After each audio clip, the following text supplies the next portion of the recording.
قومی کمیشن برائے بین المذاہب مکالمہ اور بین القصائی اتحاد نے آج سیکرڈ ہارٹ کیتھیڈرل لاہور میں ایک بین المذاہب دعائیہ اجتماع کا اہتمام کیا۔ اس بین المذاہب دعائیہ اجتماع کی قیادت کمیشن کے چیئرمین جسم فضیلت مآب سٹین فرانس شاہ اور ایف ایم اے نے کی۔ اس بین المذاہب دعائیہ اجتماع کی قیادت کمیشن کے چیئرمین جسم فضیلت مآب سب سٹین فرانس شاہ او ایف ایم نے کی۔ تمام تر حفاظتی اقدامات پر عمل پیرا ہو کر اس دعائیہ اجتماع میں مختلف مذاہب کے رہنماؤں نے جس میں father Francis Nadeem O F M cap executive secretary قومی کمیشن برائے بین المذاہب مکالمہ اور بین القصائی اتحاد مولانا صاحبزادہ عاصم مخدوم چیئرمین کل مسالک علماء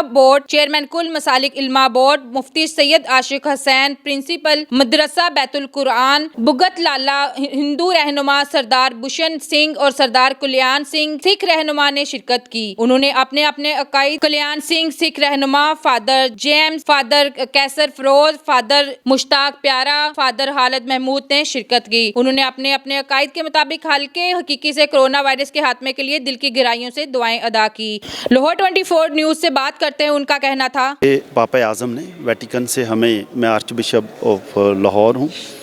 اور رومن کیتھولک چرچ سے تعلق ہے، تو پاپا اعظم نے جب ہمیں ایک مشورہ دیا، اپیل پھر کی کہ ایسا کیا جائے کہ 14 مئی کو تمام مذاہب کے لوگ مل کر روزہ رکھیں اور خدا سے دعا کریں،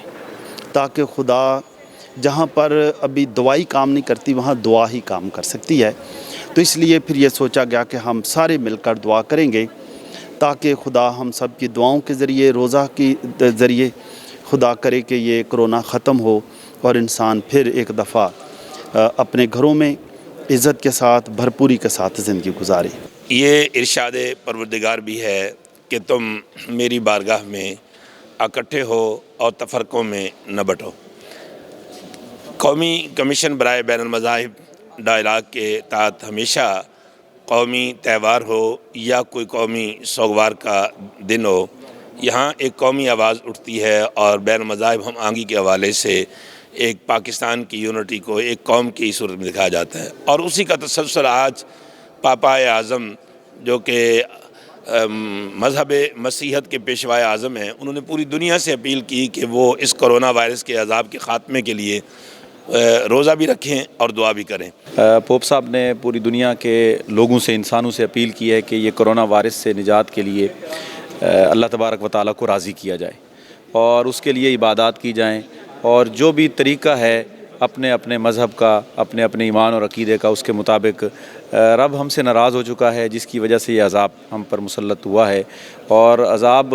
جب سے یہ دنیا قائم ہوئی ہے بہت دفعہ رب العالمین کی طرف سے آزمائشیں آئی ہیں اپنے بندوں پر، اللہ کے بندوں پر، اور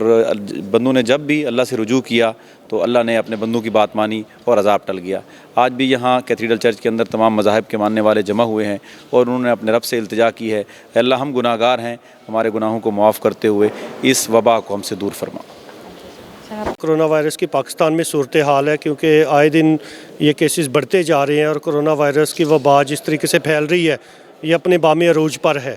تو ایسے حالات کو مد نظر رکھتے ہوئے میں سمجھتا ہوں کہ جو حکومت کو فیصلے کرنے چاہیے ان میں سب سے پہلے حفاظتی تدابیر جو بنائی گئی تھی شروع میں ان کے اوپر عمل پیرا سختی سے کرنا چاہیے، ورنہ یہ کرونا وائرس پاکستان کی بہت بڑی پاپولیشن کے لیے بہت خطرے کا باعث بن سکتا ہے۔ آج بشپ فرانس شاہ نے اس موقع پر اپنے خیالات کا اظہار کرتے ہوئے کہا کہ یہ وبا پوری دنیا کے انسانوں پر حملہ آور ہو سکتی ہے جس کی کوئی بھی حد یا سرحد نہیں ہے۔ کیمرہ مین شاہد اقبال کے ساتھ فلک بٹ لاہور 24 نیوز لاہور۔